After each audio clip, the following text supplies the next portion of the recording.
ଯେତେବେଳେ ଫୋନ୍ରେ message tone ଆସିଲା, ସ୍ୱାମୀ ସେତେବେଳେ ଗାଧୋଉଥିଲେ। ସ୍ତ୍ରୀ ମୋବାଇଲ ପାଖରେ ଛିଡ଼ା ହୋଇଥିଲେ। ତାଙ୍କ ଧ୍ୟାନ ଫୋନ୍ ଆଡ଼କୁ ଗଲା।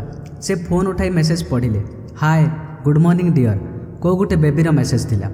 ବର୍ତ୍ତମାନ ପତ୍ନୀ ଭାବିବାକୁ ଲାଗିଲେ, ଏ ବେବି କିଏ? ସେତେବେଳେ ସ୍ୱାମୀ ଗାଧୋଇ ସାରି ବାହାରକୁ ଆସିଛନ୍ତି। ପତ୍ନୀ ତାଙ୍କୁ କୁହନ୍ତି ଯେ ସେ ଏକ ବେବିର ମେସେଜ୍ ପାଇଛନ୍ତି। ସ୍ୱାମୀ ହସିଲେ ଏବଂ ଫୋନ୍ ଉଠାଇ ସେହି ମେସେଜ୍ର ରିପ୍ଲାଏ ଦେଲେ, ହାଏ ବେବି, ହାଉ ଆର୍ ୟୁ। ଆଉ ସେ ନିଜ କାମରେ ଲାଗିଯାନ୍ତି। ଏହି ରିପ୍ଲାଏକୁ ବି ସେ ପଢ଼ନ୍ତି। ବର୍ତ୍ତମାନ ପତ୍ନୀଙ୍କ ପ୍ରତ୍ୟେକ ମୁହୂର୍ତ୍ତରେ ପତ୍ନୀଙ୍କ ମନରେ ଏହି ଚିନ୍ତାଧାରା ଆସେ ଯେ ସେ ବେବି କିଏ। ସନ୍ଧ୍ୟାରେ ସ୍ୱାମୀ ଘରକୁ ଆସନ୍ତି। ପତ୍ନୀ ତାଙ୍କୁ ପଚାରନ୍ତି, ଏ ବେବି କିଏ? ସ୍ୱାମୀ ଉତ୍ତରରେ ଖାଲି ହସି ଦିଅନ୍ତି ଏବଂ ସେ ପୁଣି ନିଜ କାମରେ ଲାଗିଯାନ୍ତି। 2-3 ଦିନ ବିତିଗଲା। ସେହି ଚିନ୍ତା ବର୍ତ୍ତମାନ ପର୍ଯ୍ୟନ୍ତ ପତ୍ନୀଙ୍କ ପିଛା ଛାଡ଼ି ନଥାଏ ଏବଂ ପୁଣି ଥରେ ସ୍ୱାମୀଙ୍କ ମୋବାଇଲକୁ ସେ ବେବିର ମେସେଜ୍ ଆସିଲା, ଆଜି ତୁମେ ମୋତେ ଭେଟିବ କି ନାହିଁ? ତୁମ କଥା ବହୁତ ମନେ ପଡ଼ୁଛି। ଏହି ମେସେଜ୍ ନିଆଁରେ ଘିଅ ଢାଳିବା ପରି କାମ କଲା। ଏବେ ପତ୍ନୀର ସନ୍ଦେହ ଆହୁରି ବଢ଼ିଲା। ମଝିରେ ମଝିରେ ଏଭଳି ମେସେଜ୍ ଆଦାନ ପ୍ରଦାନ ଚାଲିଥାଏ ଆଉ ପତ୍ନୀଙ୍କ ମନରେ ସନ୍ଦେହ ଆହୁରି ଦୃଢ଼ ହେବାରେ ଲାଗିଲା। ସ୍ୱାମୀକୁ ପଚାରିଲେ ମଧ୍ୟ ହସିବା ଛଡ଼ା ସେ ଆଉ କିଛି କହୁନଥିଲା। ଯେଉଁଦିନ ସ୍ୱାମୀଙ୍କ ପ୍ୟାକେଟରୁ 2ଟି ଟିକେଟ୍ ମିଳିଲା, ତାଙ୍କ ସନ୍ଦେହ କ୍ରୋଧରୁ ଜ୍ୱାଳାମୁଖୀରେ ପରିଣତ ହୋଇଗଲା। ସ୍ତ୍ରୀ ସ୍ୱାମୀ ସହିତ ବହୁତ ଝଗଡ଼ା କଲେ।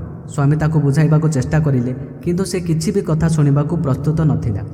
ସ୍ୱାମୀଙ୍କୁ ବି ତାଙ୍କ ଉପରେ କ୍ରୋଧ ଆସିଗଲା ଆଉ ଏ ଝଗଡ଼ା ଆହୁରି ବଢ଼ିଲା। କ୍ରୋଧରେ ସ୍ୱାମୀ ଘରୁ ବାହାରିଗଲେ। ସ୍ତ୍ରୀଙ୍କ କ୍ରୋଧ ସ୍ୱାମୀଙ୍କ ଠାରୁ ଅନେକ ଗୁଣା ଅଧିକ। ସଙ୍ଗେ ସଙ୍ଗେ ସେ ନିଜର ଜିନିଷ ପ୍ୟାକ୍ କରି ଏକ ଚିଠି ଲେଖନ୍ତି ଯେ ମୁଁ ସବୁଦିନ ପାଇଁ ତୁମ ଘର ଛାଡ଼ି ମୋ ବାପ ଘରକୁ ଚାଲିଯାଉଛି। କ୍ରୋଧ ଶାନ୍ତ ହେଲା ପରେ ସ୍ୱାମୀ ଯେତେବେଳେ ଘରକୁ ଆସନ୍ତି, ସେ ଚିଠି ପଢ଼ି ଚକିତ ହୋଇଯାନ୍ତି। 10 ଦିନ ବିତିଗଲା ଏବଂ ସ୍ତ୍ରୀ ରହିବାକୁ ଯାଇଥିବା ଗାଁ ଘର ଡୋର୍ ବେଲ୍ ବାଜିଲା। ସ୍ତ୍ରୀ କବାଟ ଖୋଲନ୍ତି ଏବଂ ଦେଖନ୍ତି 10 ବର୍ଷର ଏକ ଛୁଆ ଗୋଟିଏ ଚିଠି ଧରି କବାଟ ପାଖରେ ଛିଡ଼ା ହୋଇଛି। ଛୁଆ ପାଖରୁ ଚିଠି ନେଇ ଯେତେବେଳେ ଖୋଲି ପଢ଼ିଲେ, ଡିଅର୍ ୱାଇଫ୍, ଯେଉଁ ବେବି ପାଇଁ ଆମ ଭିତରେ ଏତେ ଝଗଡ଼ା ହୋଇଥିଲା ଏବଂ ତୁମେ ଆମ ଘର ଛାଡ଼ି ଏଠାକୁ ଚାଲି ଆସିଛ, ଏହି ପିଲା ଯିଏ ତୁମ ସାମ୍ନାରେ ଛିଡ଼ା ହୋଇଛି, ଇଏ ହେଲା ସେ ବେବି। ଅନାଥ ଆଶ୍ରମରେ ଗୋଟିଏ ସୁନ୍ଦର କ୍ୟୁଟ୍ ଛୁଆ, ଯାହା ସହିତ ମୁଁ କଥା ହେଉଥିଲି, ସିନେମା ଯାଉଥିଲି। ପ୍ରଥମ ଥର ତମେ ଯେତେବେଳେ ବେବି ବିଷୟରେ ପଚାରିଲ, ମୁଁ ଜାଣିଶୁଣି ତୁମକୁ କହିନଥିଲି। ଭାବିଲି ତୁମ ସହିତ ଟିକେ ଥଟ୍ଟା ମଜା କରିବି, ଦେଖିବା ତୁମ ପ୍ରତିକ୍ରିୟା କେମିତି ରହୁଛି। କିନ୍ତୁ ମୁଁ ଏହା କେବେ ଭାବିନଥିଲି ଯେ ତୁମ ସନ୍ଦେହ ଏତେ ବଢ଼ିଯିବ ଆଉ ତୁମେ ଘର ଛାଡ଼ି ପଳାଇବ। ହଁ, ସବୁଠାରୁ ଗୁରୁତ୍ୱପୂର୍ଣ୍ଣ କଥା ହେଉଛି ଏହା ଯେ ଏହି ବେବି ଆଉ କାହାର ନୁହେଁ, ବରଂ ତୁମର। ରୁହ, ନିଜକୁ ନିଜେ ସମ୍ଭାଳ ଆଉ ଆଗକୁ ଯାହା ଲେଖା ହୋଇଛି ଧ୍ୟାନ ଦେଇ ପଢ଼। ଏହା ଆମ ବାହାଘରର 4 ବର୍ଷ ପୂର୍ବର ଘଟଣା।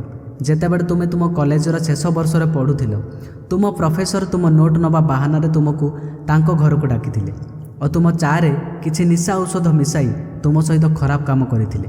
ଏଥିରେ ତୁମର କିଛି ଦୋଷ ନଥିଲା, କିନ୍ତୁ ପ୍ରକୃତି ତା କାମ କରିଲା ଓ ତୁମ ଗର୍ଭରେ ଏ ଶିଶୁ ବଢ଼ିଲା।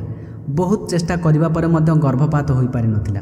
ତେଣୁ ତୁମ ପରିବାର ସଦସ୍ୟ ସମାଜର ନିନ୍ଦା ଓ ଅପବାଦ ଭୟରେ ତୁମକୁ 6 ମାସ ଯାଏଁ ଘରେ ହିଁ ରଖିଥିଲେ। ତୁମ ବାପା ନିଜେ ଜଣେ ଡାକ୍ତର, ତେଣୁ ଏହି ଅବାଞ୍ଛିତ ପିଲା ଏହି ଦୁନିଆକୁ ଅତି ସହଜରେ ଆସିଥିଲା, ଯାହା ବିଷୟରେ କେହି ଜାଣିନଥିଲେ। ଭବିଷ୍ୟତରେ ତୁମ ବିବାହିତ ଜୀବନରେ କୌଣସି ଅସୁବିଧା ନ ହେଉ, ତେଣୁ ତୁମ ବାପା ଏହି ପିଲାକୁ ଗାଁର ଏକ ଅନାଥ ଆଶ୍ରମରେ ଛାଡ଼ିଦେଲେ। ଏହି ଛୁଆ ଅର୍ଥାତ୍ ଏ ବେବି ଯିଏ ବର୍ତ୍ତମାନ ତୁମ ସାମ୍ନାରେ ଛିଡ଼ା ହୋଇଛି, ଯଦି ଏବେ ବି ବିଶ୍ୱାସ କରୁନାହାନ୍ତି, ତାହେଲେ ଏ ଛୁଆର ଗାଲରେ ଥିବା ତିଳ ଚିହ୍ନ ଦେଖିନିଅ, ଯାହାକୁ ଶେଷ ଥର ପାଇଁ କାନ୍ଦୁଥିବା ସମୟରେ ଦେଖିଥିବ, କିମ୍ବା ତୁମ ବାପାଙ୍କୁ ଏ ବିଷୟରେ ପଚାରିପାର। ସ୍ତ୍ରୀ ଶୀଘ୍ର ହିଁ ସେ ଛୁଆକୁ ତାଙ୍କ ପାଖକୁ ନେଇଯାଆନ୍ତି ଓ ଗାଲରେ ଥିବା ତିଳ ଚିହ୍ନକୁ ଦେଖନ୍ତି। ତାଙ୍କ ହୃଦୟ କୁହରେ ଭରିଗଲା ଓ ଆଖିରେ ଲୁହ ଆସିଗଲା। କିନ୍ତୁ ଏବେ ବି ଚିଠି ପଢ଼ିବା ବାକି ଅଛି ଓ ସେ ଆଗକୁ ପଢ଼ିଲେ। ମୁଁ ଜାଣେ, ତଥାପି ଏବେ ବି ତୁମ ମନରେ ପ୍ରଶ୍ନ ଉଠୁଥିବ, ଏସବୁ କଥା ମୁଁ ଜାଣିଲି କିପରି? ଏସବୁ କଥା ନିଜେ ତୁମ ବାପା ତାଙ୍କ ମନରେ ଉଠୁଥିବା ପଶ୍ଚାତାପକୁ ଶାନ୍ତ କରିବା ପାଇଁ ବାହାଘରର 1 ମାସ ପୂର୍ବରୁ ମୋତେ ଦେଖା କରି ସବୁ କଥା କହିଥିଲେ। ସେ ଏହା ମଧ୍ୟ କହିଥିଲେ କି ଯଦି ମୁଁ ଚାହେଁ, ମୁଁ ବିବାହକୁ ମନା କରିପାରିବି। ମୁଁ ଏ ପ୍ରସ୍ତାବକୁ ଗ୍ରହଣ କରିଲି କାରଣ ଏହି ପୁରା ଘଟଣାରେ ତୁମର କୌଣସି ଦୋଷ ନଥିଲା ଏବଂ ଆମେ ବିବାହ କରିଲେ ଆଉ ତୁମେ ମୋତେ ବହୁତ ଭଲ ପାଇବା ଦେଇଛ। କିନ୍ତୁ ତୁମ ବାପାଙ୍କ ଠାରୁ ବେବି ବିଷୟରେ ଜାଣିବା ପରେ ମୁଁ ତାଙ୍କୁ ସାକ୍ଷାତ ନ କରି ରହିପାରିଲି ନାହିଁ। ମୁଁ ମଝିରେ ମଝିରେ ତାକୁ ଭେଟୁଥିଲି।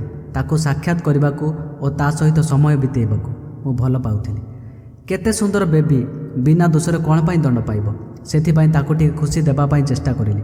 ବାସ୍, ମୁଁ କେବଳ ଏତିକି କହିବାକୁ ଚାହେଁ, ବର୍ତ୍ତମାନ ଯଦି ତୁମେ ତୁମ ଘରୁ ଫେରି ମୋ ସହିତ ରହିବାକୁ ଚାହୁଁଛ, ତେବେ ଫେରି ଆସ। ମୁଁ ତୁମକୁ ଘରେ ଅପେକ୍ଷା କରିଛି। କିଛି ସମୟ ବିଳମ୍ବ ନ କରି ସ୍ତ୍ରୀ ସ୍ୱାମୀଙ୍କ ଘରକୁ ଦୌଡ଼ି ଆସିଲେ ଏବଂ ଦେଖିଲେ ଯେ ତାଙ୍କ ସ୍ୱାମୀ ଘର ସାମ୍ନାରେ ଛିଡ଼ା ହୋଇଛନ୍ତି। ତାଙ୍କ ମୁହଁରେ ହସ ଓ ସ୍ତ୍ରୀ ଆଖିରେ ଲୁହ ଭରି ରହିଥିଲା। କାରଣ କିଛି ବି ହେଉନା କାହିଁକି ଦୁହିଁଙ୍କ ଭିତରେ କେବେ ବି ସମ୍ପର୍କ ଖରାପ କରନ୍ତୁ ନାହିଁ। କାରଣ ଦୁନିଆରେ ପ୍ରତ୍ୟେକ ରୋଗର ଉପଶମ ଅଛି, କିନ୍ତୁ ସନ୍ଦେହ ନାମକ ରୋଗର କୌଣସି ଉପଶମ ନାହିଁ। ତେଣୁ ଶାନ୍ତ ରୁହନ୍ତୁ ଏବଂ ଯାହା ମନକୁ ଆସୁଛି ପରସ୍ପରକୁ କୁହନ୍ତୁ।